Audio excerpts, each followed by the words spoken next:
Good morning Chandipur. সকালবেলায় উঠেছি ঘুম থেকে, একটু দেরি করেই ঘুম থেকে ওঠা হলো। এখন প্রায় 7:30 বাজে। এই আমাদের সি বিচ চাঁদিপুর।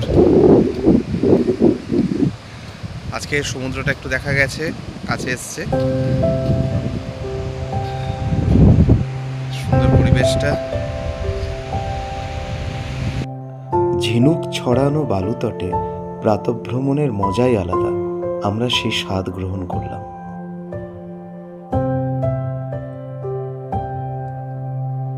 ঝিনুকের সাথে সাথে অজস্র এরকম সামুদ্রিক পাখি আসে, বিশেষ করে সকালবেলাটা। দেখুন কত পাখি।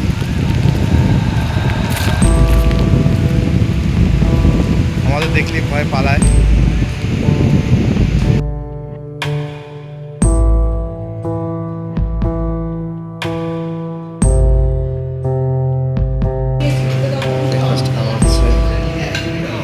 ব্রেকফাস্ট খেয়ে একটু রেস্ট নিয়ে লাঞ্চ করে তারপর আবার আমরা এবার বেরোবো আজকে বিশেষ কটা জায়গা দেখতে। পঞ্চলিঙ্গেশ্বর, ইমামি জগন্নাথ টেম্পল এবং ব্লু লেক। দেখা যাক আজকে কীরকম আমাদের সবাই পারমিট করে। রিসোর্টের মধ্যে এই মালবেরি গাছ ভালো টক টক পাকেনি তো, এত বড় না। পেকে গেছে। রিসোর্টের সবচেয়ে ভালো জায়গা হচ্ছে এই জায়গাটা, বসে বসে সমুদ্র দেখা। সামনেও জায়গা আছে বসার, কিন্তু ওখানে খুব রোদ। এই গাছতলা রয়েছে, ঝাউবন রয়েছে, ঝাউ গাছের তলায় আমরা বসে রয়েছি দুজনে মিলে, বসে বসে সময়টা কাটাচ্ছি। মানে এখানেই ঘন্টার পর ঘন্টা কাটানো যায়, এত সুন্দর জায়গাটা। আজকে দ্বিতীয় দিনের লাঞ্চ সেরে আমরা আজকে একটু সাইট সিইংয়ে বেরিয়েছি। আমরা প্রথমে যাব পঞ্চলিঙ্গেশ্বর, তারপর ওখান থেকে ব্লু লেক, তারপর ইমামি জগন্নাথ টেম্পল। এই দাদা আমাদের নিয়ে যাবেন। High high. আমরা হাফ ডের জন্য গাড়ি বুক করেছিলাম। বড় গাড়ি 3000 টাকা পড়েছিল। আপনারা চাইলে ফুল ডে বুক করতে পারেন। রিসোর্টের সাথে কথা বলে ওরা ব্যবস্থা করে দেবে।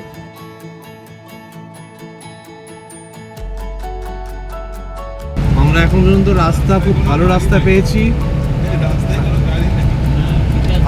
এটা নতুন ছাড়ছে ডিফেন্স রোড, এটা ডিফেন্স, এটা টাউন বাইরে করে দিল। কেন না এই দেখেন ইলেকট্রিক গুলো আসছে, দেখবেন একটা ইলেকট্রিক এখানে যায়নি কেন বলো তো? সব নিচে দিয়ে নিয়ে গেছে, পয়সা খরচা করে নিচে দিয়ে নিয়ে গেছে। এটা গভর্নমেন্ট কাজ। দ্বিতীয়ত তার যে গাড়ি আসছে, বড় বড় গাড়ি, তো ইলেকট্রিক পাচ্ছে, বন্ধ হচ্ছে, রাস্তা বন্ধ হয়ে বন্ধ। ওই জন্য টাউনটা ভিতরে আছে, টাউন বাইরে নিজে রাস্তা কিনে এটা করে দিয়েছে ওদের, বাইপাস করে দিয়েছে। টাউন গাড়িগুলো যাবে, ডিফেন্স গাড়িগুলো যাবে, ফায়ারিং জন্য বড় বড় গাড়ি আছে তো জাম হয়ে যায়। আমরা ডিফেন্সের জন্য এই রাস্তা গভর্নমেন্ট করে দিয়েছে সুন্দর, যাতে ডিফেন্স আধিকারিকরা তাদের বড় বড় গাড়ি খুব সহজে যাতায়াত করতে পারে।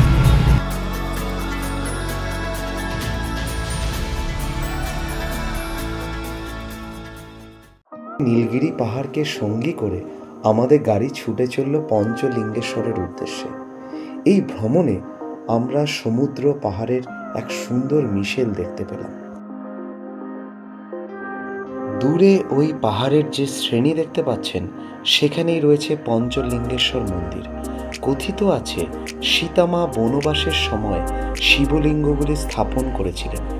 আবার কেউ কেউ বলেন রাজা বানাসুর এই স্থানে শিবলিঙ্গগুলি পুজো করতেন। 5টি শিবলিঙ্গ রয়েছে, তার উপর বয়ে চলেছে চিরন্তন এক জলধারা।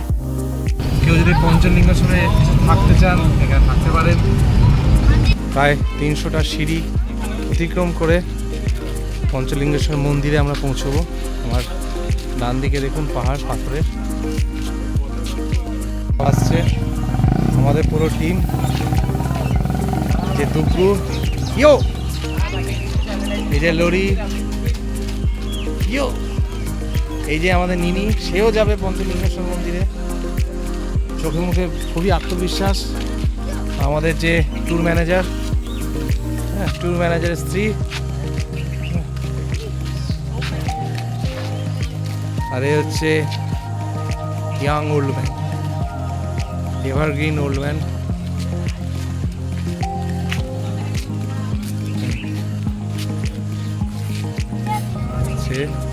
পিচ্ছি মহিলা। সান্দাকফু ফালুট ট্রেকিংয়ের পরে এই আবার একটা ছোট ট্রেকিং বলতে পারেন। প্রায় 1/2 কিলোমিটার যেতে হবে পার্কিং থেকে, তারপরে 311টা সিঁড়ি। তো এই গরমে কিন্তু বেশ ভালোই কষ্ট হবে। যাই হোক, দেখা যাক। আমার মা বাবা প্রথমে হাল ছেড়ে ফেলেছে যে তারা আর পারবে না, তারা বসে পড়েছে একটা জায়গায়। তো প্রথমে আমি যাচ্ছি দুপুর গাছে। কেমন অভিজ্ঞতা তোমার? এই ট্রেকিং করছে ফার্স্ট? অভিজ্ঞতা ভালো, কিন্তু experience, how is your experience? Experience হচ্ছে ভালো, কিন্তু আমি এটাই ভয় করছি যে আমার পায়ের জন্য রাঙা ব্যথা করে। তুমি তো সান্দাকফু ফালুট করে এসছো, তোমার কাছে কেমন লাগছে? আমার তো কোনো প্রবলেমই নেই। প্রবলেমই নেই? আচ্ছা, তুমি পারবে। চলো তাহলে, চলো তাড়াতাড়ি যাওয়া যাক, আর দেরি করা যাবে না। পুজোর ডালা পাওয়া যায়, আপনারা কেউ চাইলে এখানে যদি পুজো দিতে চান এখানে পুজোর ডালা নিতে পারেন। বিভিন্ন রকম পুজোর ডালা।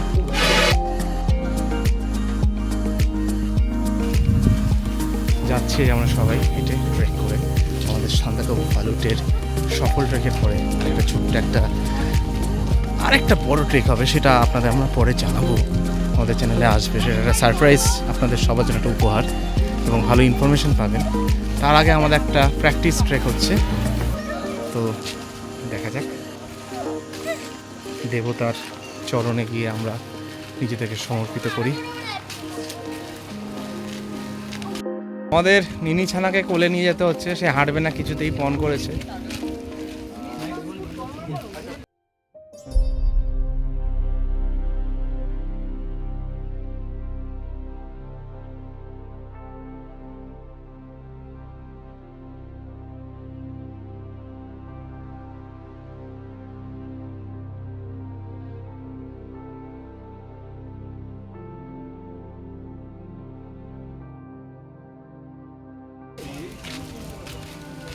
এই আমাদের একটা এন্ট্রি ফি দিয়ে আমরা ঢুকলাম মন্দিরের উদ্দেশ্যে।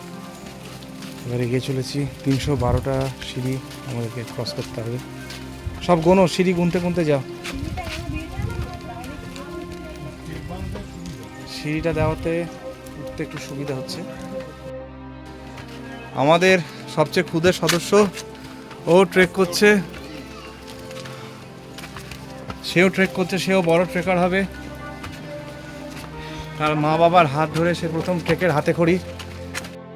প্রতিটা টার্নের মাঝে মাঝে এই রেস্টিং পয়েন্টগুলো রয়েছে, কেউ চাইলে এখানে রেস্ট নিতে পারবে। তো আমরা এখন রেস্ট নিয়ে সময়টা নষ্ট করতে চাইছি না, যতটা পারি এগিয়ে যাই, তারপর রেস্ট নেওয়া যাবে। চলো এগিয়ে চলেছি মূল মন্দিরের দিকে। এই জায়গাটায় বর্ষাকালে খুব ভালো ফলস থাকে, ঝর্ণা দেখা যায়। এই ঝর্ণা জল খুব পবিত্র বলে, এখনো আছে, খুব শুরু হয়ে পড়ছে।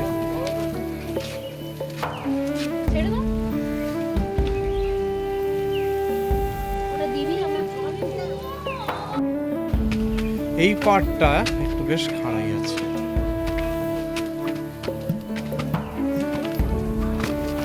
আস্তে অবশেষে আমরা মন্দিরের কাছে এসে পৌঁছেছি।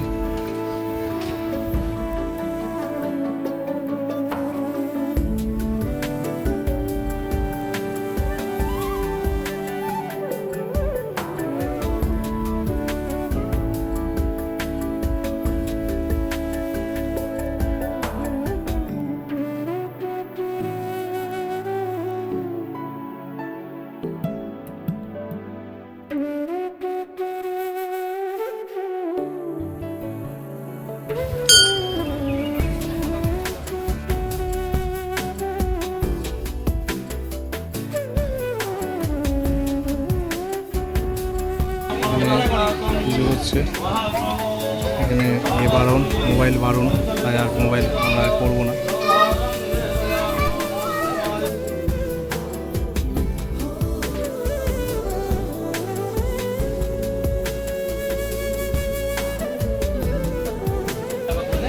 পুজো দিয়ে আমরা ফিরছি, সত্যি খুব ভালো লাগলো, তা হাতটা তৃপ্তি হলো যেন। প্রাচীন এই শিব মন্দিরটি, এবারে আমাদের ডেস্টিনেশন হবে ব্লু লেক, তার জন্য একটু তাড়াতাড়ি যাওয়া হচ্ছে। এই হচ্ছে পঞ্চলিঙ্গেশ্বরের প্রবেশদ্বার। এখান থেকে এন্ট্রি টিকিট কাটা হয়। বাইকে করে আমার মা চলে নিচে নেমে গেছে। যারা পায়ে সমস্যা তারা বাইকে করে নামতে পারে, 50 টাকা করে নেয়। ট্যুরের সবচেয়ে এনজয় যারা করেছে এই দুজন, আর ওই যে একজন কোলে আছে, এটা দুজন খুব ভালো এনজয় করেছে। বিভিন্ন দোকানপাট, সব দোকানদারা পসরা সাজিয়ে বসেছেন। পঞ্চলিঙ্গেশ্বরকে বিদায় জানিয়ে এবার আমরা যাব, আমাদের উদ্দেশ্য হচ্ছে ব্লু লেক। ওটা বেশ সুন্দর ভিউ নাকি জানতে পেরেছি ইউটিউবের বিভিন্ন চ্যানেল থেকে।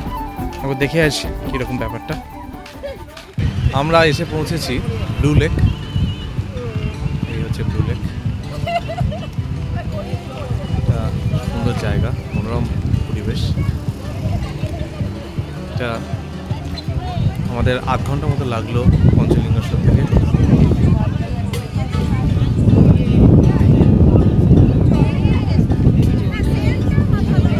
নীল জল, এই জন্য এটাকে বলা হয় ব্লু লেক। উড়িষ্যার ছোট ছোট গ্রামের বাড়ি দেখুন, মাটির বাড়ি।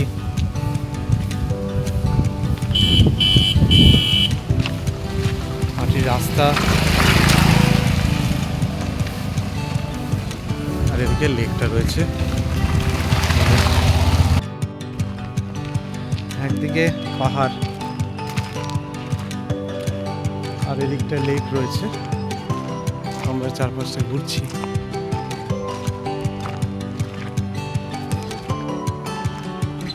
আসছেন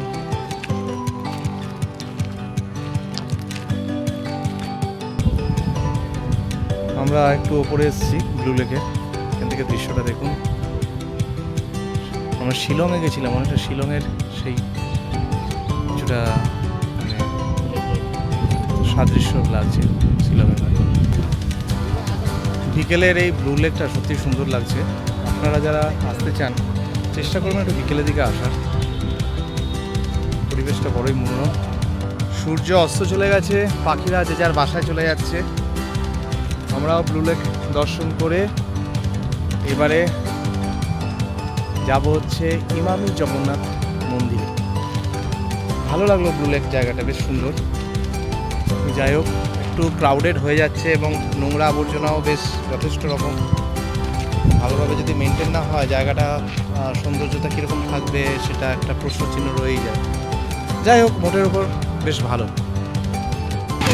আমাদের আরেকটা ডেস্টিনেশন নেক্সট ব্লু লেকের পরে চলে এসো, এই ইমামি জগন্নাথ টেম্পল। এই হচ্ছে এন্ট্রি গেট, এখান থেকে এন্ট্রি নিতে হবে আমাদের।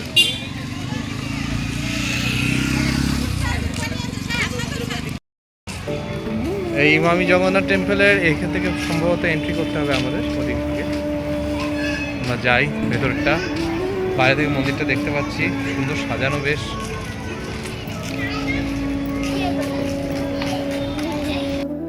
জুতো রেখে হাত ধুয়ে আমরা একটা এখানে পাটা ধুয়ে আমরা যেতে হবে আমাদের মন্দিরে, প্রবেশ করতে হবে বিশুদ্ধ হয়ে, পবিত্র হয়ে।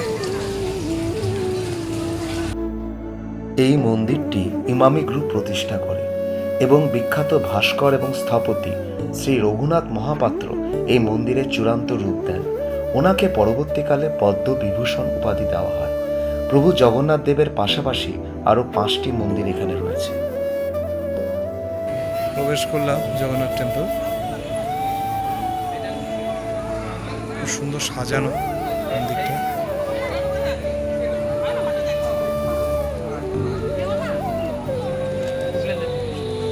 এই জলটা পবিত্র মানা হয়, এখানে মনস্কামনা করে অনেকে অনেক কিছু দেন, কয়েন টয়েন দেন।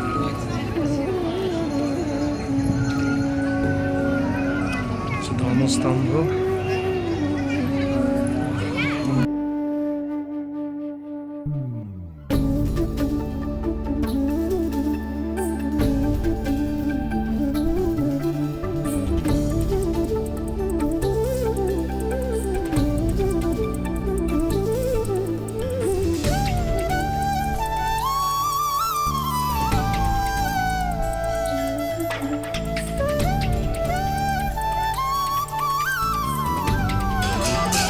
ভীষণ সুন্দর আলোকসজ্জায় সেজে উঠেছে মন্দির চত্বর।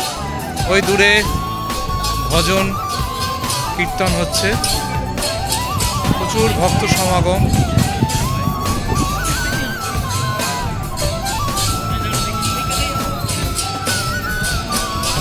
চত্বরে আরো অনেক ভগবানের মন্দির রয়েছে। এখানে শ্রী হনুমান টেম্পল রয়েছে।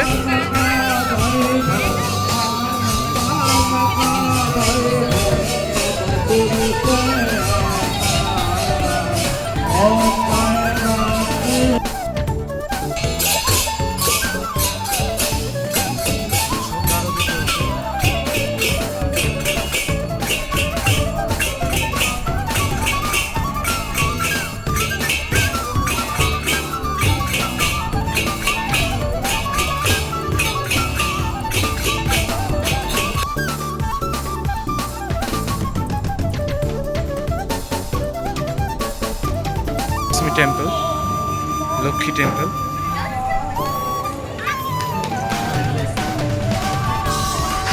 সন্ধ্যা আরতি হয়েছে, সবাই প্রসাদ নিচ্ছে।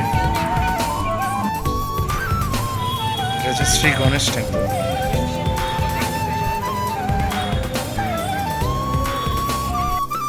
এই যে এনারা প্রত্যেকটা মন্দিরে ছোট ছোট যে মন্দিরগুলো আছে, মন্দিরগুলোর সামনেই সন্ধ্যাবেলায় কীর্তন করে।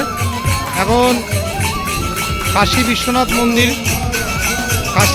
মন্দিরে হর হর মহাদেবের সেই মন্ত্রে তারা গান গাইছেন, খুব সুন্দর। এদের একটা অডিটোরিয়াম রয়েছে, এখানে অনুষ্ঠান হয় ওদের। সুন্দর একটা অডিটোরিয়াম।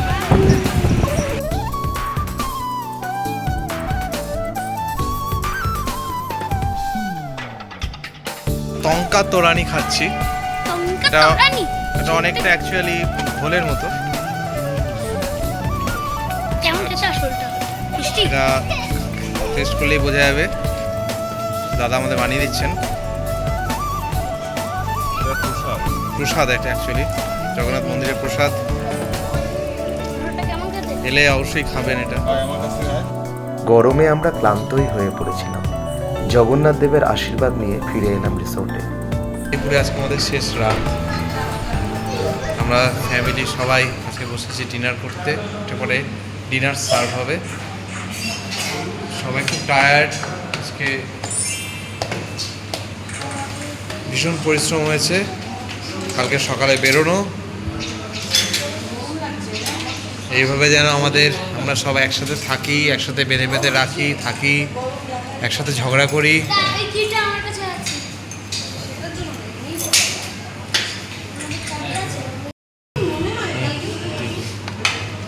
আজ আমাদের ক্যাম্প ফায়ার ডিনার হচ্ছে এই চিকেন বাটার মশলা এবং চিকেন কারি। আমাদের ফ্রাইড রাইস দেওয়া হয়েছে। চাঁদিপুরের শেষ রাত্রিটা যেন জেগেই কাটিয়ে দিই।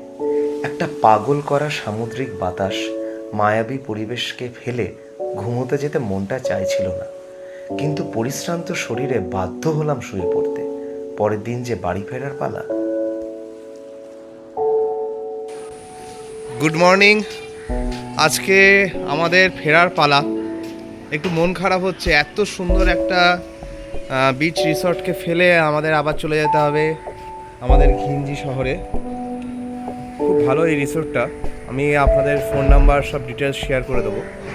আপনারা যদি চান 2 মাস আগে বুক করবেন অবশ্যই, কারণ এই রিসর্টটার বেশ ডিমান্ড।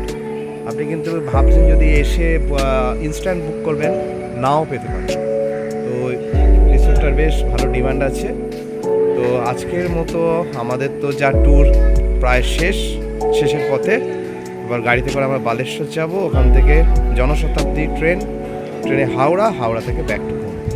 কিন্তু সমস্যাটা হয়েছে একটা দুর্ঘটনার জন্য ট্রেনগুলো সব একটু ডিলে হচ্ছে।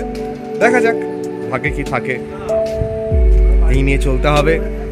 সমুদ্রকে শেষবারের মতো, মানে এই ট্যুরের শেষবারের মতো হাই হ্যালো করে বিদায় জানিয়ে যাবো এবার বালেশ্বরের পথে।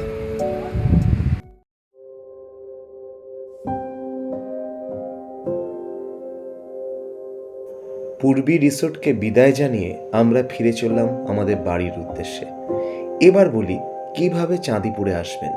শিয়ালদহ, হাওড়া বা আপনার নিকটবর্তী কোনো স্টেশন থেকে ট্রেন ধরে বালেশ্বর আসবেন।